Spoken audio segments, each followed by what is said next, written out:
आज की रात बहुत ही रहस्यमय लग रही थी। ना जाने क्यों मेरा दिल किसी डर से काँप रहा था। वैसे तो मैं बहुत बहादुर थी, किसी भी चीज़ से नहीं डरती थी। मेरी बहादुरी साबित करने के लिए ये बात काफ़ी है कि हर रात मेरी ड्यूटी अस्पताल के मुर्दाघर के बाहर होती थी। आज भी मैं हमेशा की तरह अपनी ड्यूटी कर रही थी। तभी मैंने देखा एक सीनियर डॉक्टर एक लाश को मुर्दाघर की ओर ले जा रहे थे। मैं उसी लाश को देख रही थी। डॉक्टर के जाने के बाद मैं मुर्दाघर में चली गई। मैंने नई आई हुई लाश के ऊपर से सफ़ेद चादर को हटाकर देखा तो वो एक महिला की लाश थी। मैंने नाड़ी की जांच की तो बंद थी। मैं हर दिन दर्जनों लाशें देखती थी, इसलिए मैं सभी भावनाओं से मुक्त हो गई थी। जाहिर सी बात है कि अब तो हर दिन एक लाश को देखना मामूली बात बन चुकी थी। लेकिन ना जाने इस औरत को देखकर मेरे दिल को क्यों दुख हुआ था। शायद इसलिए कि वो एक लावारिस लाश थी, या फिर और कुछ भी हो। मुझे उस औरत का चेहरा देखकर लगा था कि शायद वो बहुत सताई हुई थी। मैं मुर्दाघर से बाहर आकर अपनी ड्यूटी करने लगी। कुछ ही समय बीता होगा कि एक लड़का अस्पताल में आ चुका था। वो मेरे पास आकर बोला, राधा कहाँ है? राधा उस औरत का नाम था जिसकी लाश कुछ देर पहले मुर्दाघर में लाई गई थी। मैंने कहा, डॉक्टर उसे बचा नहीं सके थे। मेरी बात सुनकर वो लड़का फूट फूट कर रोने लगा। मार डाला मेरी राधा को, उन लोगों ने मार डाला। वो रोते हुए यही बात को दोहरा रहा था। मैंने पूछा, कौन से लोगों ने? तो लड़का बोला, राधा मेरी पत्नी थी। हम दोनों ने घर से भागकर शादी की थी। उसके माता पिता बहुत बड़े ज़मींदार थे। उन लोगों को ये रिश्ता मंजूर नहीं था। वो मेरी पत्नी को बहाने से वापस ले गए और उसे जहर देकर मार डाला। मैं उस लड़के को आश्चर्य से देख रही थी। उसकी आंखों से गिरते आंसू उसकी ईमानदारी के गवाह थे। मेरा दिल टूट सा गया था। वो लड़का मेरे कदमों में गिरकर बोला, उसके माता पिता तो उसकी लाश को लावारिस समझकर छोड़ के गए, लेकिन मैं उसे इस तरह से छोड़कर नहीं जाऊंगा। उसका अंतिम संस्कार मैं खुद करूंगा। आप मुझे ये लाश ले जाने दें। मैं दुविधा में पड़ गई थी, लेकिन मेरा दिल सोच रहा था कि जब पति मौजूद है तो मैं क्यों इस औरत का लावारिस की तरह अंतिम संस्कार होने दूं। मैंने उस लड़के को सांत्वना दी और ख़ुद डॉक्टर के केबिन में चली गई। मैंने डॉक्टर साहब को पूरी कहानी बताई तो वो बोले, हाँ ठीक है, ले जाए वो लाश। हमें एक लावारिस लाश का रख कर करना भी क्या। फिर वो मेरे साथ बाहर आए और उस लड़के से बातचीत की। डॉक्टर साहब ने अस्पताल के कर्मचारियों को बताए बिना बहुत गुप्त रूप से इस काम को अंजाम दिया था। लड़के के जाने के बाद डॉक्टर साहब मेरे कान में बोले, अपना मुंह बंद रखना, इस राज को राज ही रहने देना। आप जितना पैसा मांगोगी मैं आपको उतना पैसा दे दूंगा, क्योंकि मैं नहीं चाहता कि इस उदारता के बदले में मेरा अस्पताल या मेरी नौकरी खतरे में पड़े। मैं बहुत ही आश्चर्यचकित हो गई थी। एक और मुझे पैसों की ज़रूरत थी तो दूसरी ओर पुण्य कमाना था। मैंने कहा, डॉक्टर साहब, अगर मैंने पैसे ले लिए तो इस भलाई का ईमान खो जाएगा, इस औरत का राज राज ही रहेगा। डॉक्टर साहब मुस्कुरा कर अपने कैबिन में वापस चले गए। इस घटना के बाद सब कुछ सामान्य रूप से चलता रहा। मेरा दिल भी अपनी भलाई के विचार से बहुत संतुष्ट हुआ था, लेकिन एक दिन बीतने के बाद मेरे दिल में ना जाने क्यों घबराहट होने लगी थी। रह रहकर मेरी आंखों के सामने राधा का चेहरा घूमता रहता था। अब मुझे एहसास होने लगा था कि मैंने कोई गलती तो नहीं की। क्या वो लड़का सचमुच उसका पति था या फिर कोई धोखेबाज था? लोग तो मुर्दों के कफन तक चुरा लेते हैं। वो तो फिर एक जवान औरत थी। क्या पता वो लड़का उसकी किडनी वगैरह बेचकर मुनाफा कमाना चाहता हो, और वो लड़की तो लावारिस भी थी। इस तरह से तो उसका काम भी बहुत आसान हो गया होगा। मेरा दिल किसी अनजानी बातों से डरने लगा था। मेरे दिल का सुकून छिन गया था। मैंने फैसला कर लिया था कि मैं उस लड़के से मिलूंगी और सच्चाई का पता ज़रूर लगा कर रहूँगी। मेरे पास तो उस लड़के का कोई अता पता भी नहीं था, लेकिन मुझे उस लाश की चिंता चैन से बैठने नहीं दे रही थी। एक दिन मैंने फैसला किया कि मैं उस लड़के का पता लगा कर हुई ही रहूँगी। इस फैसले ने तो मेरी ज़िंदगी ही बदल कर रख दी थी। हुआ ये था कि मैं डॉक्टर साहब के केबिन में गई। मैंने सीधे बोला, डॉक्टर साहब, आपने मुझसे कहा था कि मैं इस राज को राज़ी रखूं तो आप मुंह मांगा इनाम देंगे। डॉक्टर साहब ने कहा, मैं अभी भी अपनी बात पर कायम हूँ। जब मैंने डॉक्टर साहब की बात सुनी तो मेरा हौसला बढ़ा। मैं बोली, डॉक्टर साहब, मैं उस लाश को लेकर बहुत चिंतित हूँ। मुझे लगता है हमने कुछ गलत ना किया हो, इसलिए मैं उस लड़के से मिलना चाहती हूँ। उसके घर पर जाकर अपनी आंखों से देखना चाहती हूँ कि क्या वो लड़का सच कह रहा था। डॉक्टर साहब ने बिना कुछ कहे कागज़ पर मुझे पता लिखकर दे दिया। मैंने उन्हें धन्यवाद दिया और वहाँ से चली आई थी। मेरे दिल को बहुत राहत मिली थी और रात की ड्यूटी ख़त्म हो गई और घर जाकर मैंने आराम किया और फिर सुबह उठकर मैं उस पते को पल्लू में बांधकर सफ़र पर निकल पड़ी थी। मुझे नहीं मालूम था कि यह सफ़र मुझे कभी किसी पर भरोसा ना करने का सबक सिखा देगा। मैंने उस पते पर पहुंचकर उस घर को ढूंढ लिया, फिर घर का दरवाज़ा खटखटाया, लेकिन ये देखकर तो मेरे पैरों के नीचे से ज़मीन निकल गई, क्योंकि दरवाज़ा खोलने वाला कोई और नहीं बल्कि राधा खुद थी, एक मुर्दा लड़की जिसकी लाश उसका पति अंतिम संस्कार के लिए ले जा चुका था। वो अब दरवाजे पर खड़ी थी। मुझे तो चक्कर आ रहा था। मैंने आओ देखा ना ताओ, मैं जिस रिक्शा में आई थी उसी रिक्शा में बैठकर वापस लौट गई। मेरा शरीर कांप रहा था, मुझे बहुत डर लगने लगा था। मुझे लगा कि मेरी आंखों ने धोखा खाया है, लेकिन फिर भी किसी मुर्दा लड़की को अपने लिए दरवाज़ा खोलते हुए देखना कोई सामान्य बात नहीं थी। मेरे दिमाग में अजीब तरीके का डर बैठ चुका था। उसी डरने से मुझे बुखार आ गया। मैं 4 दिन तक बुखार में तपती रही थी, लेकिन जब बुखार कुछ कम हुआ तो मुझे फिर से राधा का ख्याल सताने लगा था। जो कुछ मेरी आंखों ने देखा था उस पर मेरा मन विश्वास करने को तैयार नहीं हो रहा था। सिर्फ मैंने अपनी बेचैनी दूर करने के लिए एक बार फिर से वहाँ पर जाने का इरादा कर लिया था। मैंने सोच लिया था कि अब मैं पूरी सच्चाई जानकर ही दम लूँगी। कुछ दिन के बाद जब मैं पूरी तरह से ठीक हो गई तो मैं फिर से उस पते पर पहुँच गई। एक बार फिर राधा ने ही मेरे लिए दरवाज़ा खोला था। शायद उसने मेरे चेहरे का डर के एहसास को देख लिया था, इसलिए बोली, आंटी अंदर आ जाओ, घबराओ मत, मैं अभी भी ज़िंदा हूँ। शायद मैं आपकी परेशानियाँ कुछ कम कर सकूँ। मैं उसके साथ घर में दाखिल हो चुकी थी। घर में हर तरफ एकदम सन्नाटा फैला हुआ था। मैंने उससे पूछा, राधा बेटा तुम तो मर चुकी थी ना, और वो तुम्हारा पति वो कहाँ है, नज़र नहीं आ रहा है। वो बोली, आंटी मैं कब मरी थी, मरा तो मेरा पति था, उसे मरे हुए तो 8 महीने हो चुके हैं। राधा की बातें सुनकर तो मैं दंग रह गई थी। मैंने उससे कहा, बेटा पहेलियाँ मत बुझाओ, तुम कौन हो, इसके बारे में मुझे पूरी सच्चाई बताओ, तुम्हारी सच्चाई क्या है। तो उसने कहा, आंटी मैं एक मध्य वर्गीय लड़की हूँ। हम 3 बहनें थीं, मैं सबसे बड़ी थी। हमारे घर में कभी कभी 2 वक्त की रोटी मिलना भी मुश्किल हो जाता था, इसलिए मेरे माँ बाप जल्द से जल्द बेटियों की जिम्मेदारी से आज़ाद होना चाहते थे।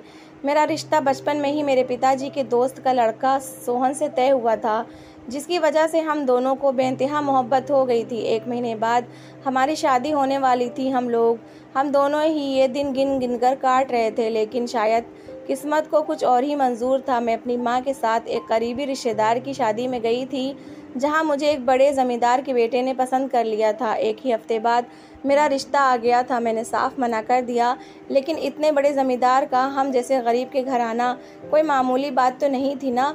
पिताजी तो उनके सामने झुकते ही जा रहे थे, लेकिन पिताजी ने उन्हें बता दिया कि मेरा रिश्ता उनके दोस्त के घर में तय है। अगर हमने आपसे रिश्ता जोड़ लिया तो दोस्त से हमारा रिश्ता बिगड़ जाएगा। इसके बदले में हमें कुछ तो मिलना चाहिए। और इस तरह पिताजी ने मुझे 50,000 में बेच दिया था। मेरी बारात के दिन पिताजी ने मेरे सिर पर हाथ रखा और बोला, राधा तुम्हारी वजह से तुम्हारी छोटी बहनों के रिश्ते भी अच्छे जगह पर हो जाएंगे और हमारे घर से गरीबी का साया हट जाएगा।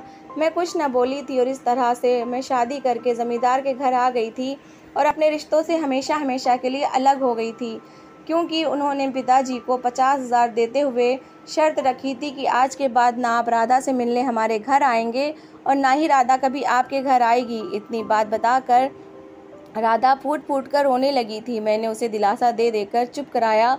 वो थोड़ी संभल गई तो मैं चुपचाप उठकर अपने घर आ गई थी। मुझे राधा के साथ बड़ी हमदर्दी महसूस हुई थी, लेकिन मैं बेबस थी। मैं कर ही क्या सकती थी। मैं अक्सर उसके लिए भगवान से प्रार्थना करती थी। एक दिन ऐसे ही जब मैंने राधा के लिए प्रार्थना की तो मेरे दिमाग में एकदम से घंटी बज उठी थी। राधा ने मुझे अपनी शादी के बारे में तो बताया था, लेकिन अपने पति के बारे में और अपनी मौत के बारे में कुछ भी नहीं बताया था। मैं भी कितनी पागल थी। राधा के आंसू देखकर पिघल गई और अधूरी कहानी जानकर वापस आ गई थी। मेरे दिल को बहुत दुख हुआ था। मैंने कितनी मदद की थी उसकी, लेकिन फिर भी वो मुझे अपनी सच्चाई बताने से बच रही थी। लेकिन जो भी था, मैंने मन ही मन में फिर से निश्चय कर लिया कि मैं एक बार फिर राधा के घर जाऊंगी और सारा सच जान कर रहूँगी। मैंने बिना कुछ सोचे समझे रिक्शा रोका और उसके घर पहुंच गई, लेकिन मुझे बड़ा झटका तब लगा जब उसके घर के दरवाजे पर लगा एक बड़ा सा ताला मुझे देखकर चिढ़ा रहा था। उस ताले को देखकर मैंने मन ही मन सोचा था कि अब राधा और उसकी मौत का राज राज ही रह जाएगा, लेकिन मुझे नहीं पता था कि आगे क्या होने वाला है। जब मैं निराश होकर घर लौटी तो मेरे आश्रय का ठिकाना ही नहीं रहा। मेरे घर के दरवाजे के सामने राधा खड़ी थी। मैंने दरवाज़ा खोला और उसे अपने साथ घर के अंदर ले आई। उसको पानी पिलाने के बाद मैं उसके पास ही बैठ गई थी। मैंने पूछा, यहाँ कैसे पहुँची? तो वो बोली, वो आदमी जो मुझे अस्पताल लेकर गया था उसी ने डॉक्टर से पता लेकर मुझे दिया था। मैंने कहा, ये तो सब ठीक है, लेकिन मुझे ये बताओ कि तुम यहाँ करने क्या आई हो? तो वो बोली, मुझे रहने के लिए ठिकाना चाहिए। मैंने उससे रहने के लिए हाँ कर दिया। मैंने उससे कहा, अगर तुम बिना चालाकी के अपनी ज़िंदगी की सारी हकीकत बता दोगी तो मैं तुम्हारी कुछ मदद कर सकूँगी। तो वो रोने लगी थी। रोते रोते अब वो अपने जीवन का सारांश बताने लगी। आंटी, मेरी शादी एक ज़मींदार के बेटे से हो चुकी थी, जो मैंने एक कड़वा घूंट समझकर पी लिया था और अपने पति को पूरे दिल और जान से अपना लिया था। लेकिन किस्मत ने मेरे साथ नाइंसाफ़ी की। मेरी शादी को अभी 1 सप्ताह ही हुआ था। मेरे पति दुश्मन की गोली लगने से मुझे हमेशा हमेशा के लिए छोड़कर इस दुनिया से चले गए। अब ससुराल में मेरे लिए जेल बन चुकी थी।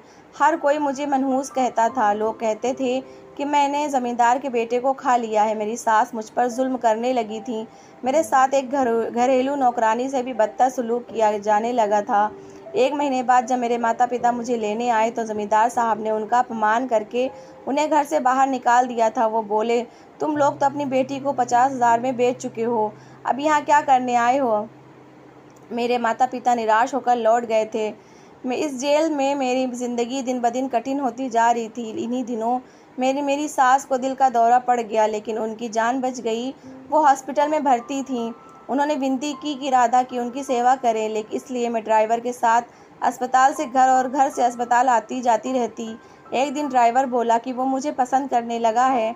मुझे उसकी बात ज़रा भी अच्छी नहीं लगी और मैंने उसे धमकी दी कि मैं ज़मींदार साहब को उसकी सारी सच्चाई बता दूंगी। वो बोला, अगर ज़मींदार साहब को तुम ऐसा वैसा कुछ भी बता दोगी तो वो तुम पर विश्वास नहीं करेंगे। मैं चुप हो गई थी। फिर वो ड्राइवर अक्सर अपने प्यार का इजहार करता रहता, लेकिन मैंने उसके बारे में कभी भी नहीं सोचा था। लेकिन अब हालात बदल चुके थे। ज़मींदार साहब का छोटा बेटा मेरे ऊपर नज़रें गड़ाए बैठा था। जब उसकी नज़रों का गंदापन मेरे सामने आया तो मुझे लगा मैं बहुत बुरी तरह फंस गई हूँ। वहाँ तो हर कोई मेरा दुश्मन था। मुझे एकमात्र सहारा ड्राइवर ही नज़र आया था। उसके साथ शादी करके कम से कम मेरी इज्जत तो सुरक्षित रहती ही ना। इसलिए मैंने मजबूरी की वजह से ड्राइवर से कह दिया, अगर तुम सच्चे हो तो मुझे यहाँ से आज़ाद करवा दो, मैं तुम्हारी हो जाऊँगी। लेकिन आंटी, उस ड्राइवर ने मुझे धोखा दे दिया। वो मुझे आपके दरवाजे के सामने हमेशा के लिए छोड़कर गया है। वो डर गया है, अगर ज़मींदार साहब को पता चल गया कि मैं मरी नहीं बल्कि ज़िंदा हूँ तो उसे मौत के घाट उतार देंगे। आगे जो कुछ भी हुआ वो आपके सामने है। राधा मुझे ये सब बताने के बाद रोने लगी थी। उसकी आंखें दर्द से भरी हुई थीं।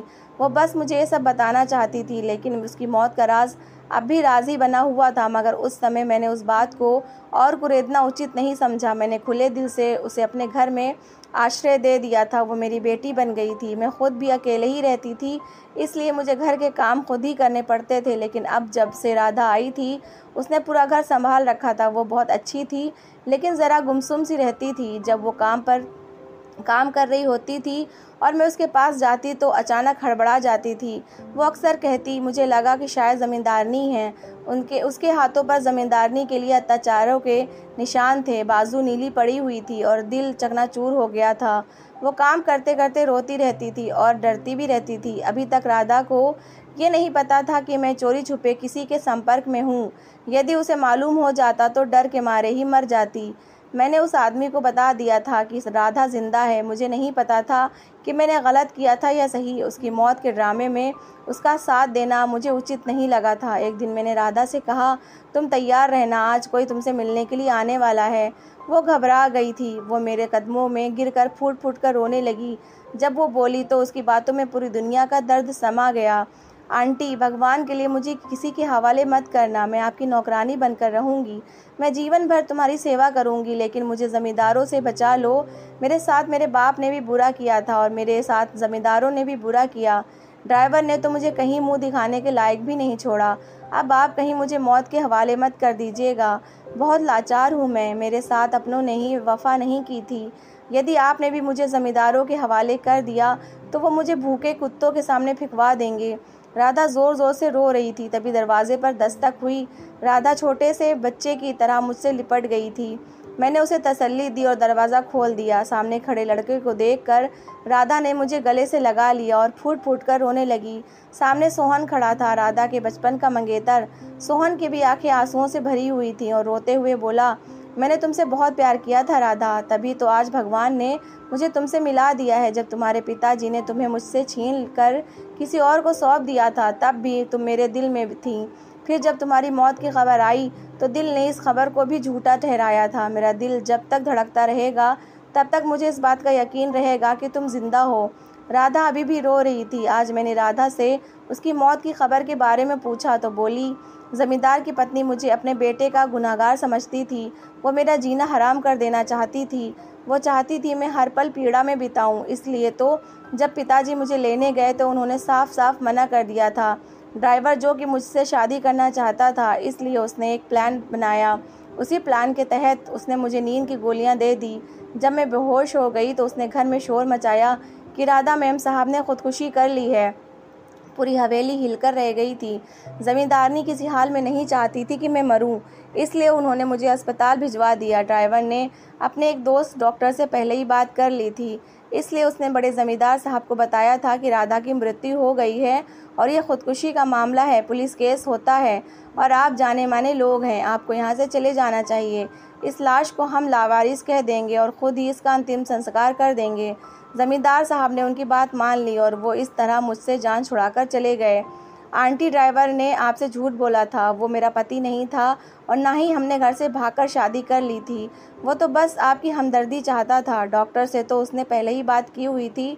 उसके बाद वो मुझे किराए के मकान में छोड़कर चला गया था, लेकिन वो रोज़ 10 मिनट के लिए आके मेरा हाल चाल पूछ के चला जाता था। लेकिन फिर वो मुझसे शादी करने का वादा नहीं निभा सका और मुझे आपके घर छोड़कर भाग गया। सोहन राधा की बातें सुनकर उसे तसल्ली देने लगा था। फिर वो मेरे सामने आकर खड़ा हो गया और बोला, आंटी, क्या आप अपनी बेटी की शादी मुझसे करवाएंगी? मैं मुस्कुरा कर बोली, हाँ सोहन बेटा, मेरी राधा आज से तुम्हारी हुई। फिर मैंने और सोहन ने तुरंत पंडित जी का इंतज़ाम किया और मैंने उन दोनों की शादी करवा दी। उन दोनों को मैंने अपने ही घर में सहारा दिया। सोहन राधा को अपने साथ नहीं ले जा सकता था क्योंकि उसकी मौत की खबर तो हर जगह फैल चुकी थी। इस तरह भगवान ने मुझे बुढ़ापे में एक बेटा और बेटी का साथ दे दिया। राधा ने अपनी ज़िंदगी में बहुत दुख झेले थे, लेकिन अब वो सोहन के साथ बेहद खुश है। उसको देखकर मैं भी खुश हो जाती हूँ। भगवान का शुक्र है कि उसने मुझे 2 प्रेमियों को मिलाने का ज़रिया बना दिया था। तो दोस्तों, कैसी लगी आपको मेरी कहानी? अगर कहानी अच्छी लगी है तो प्लीज़ इसे लाइक करिएगा, शेयर करिएगा और मेरे चैनल को सब्सक्राइब करिएगा। Thanks for watching.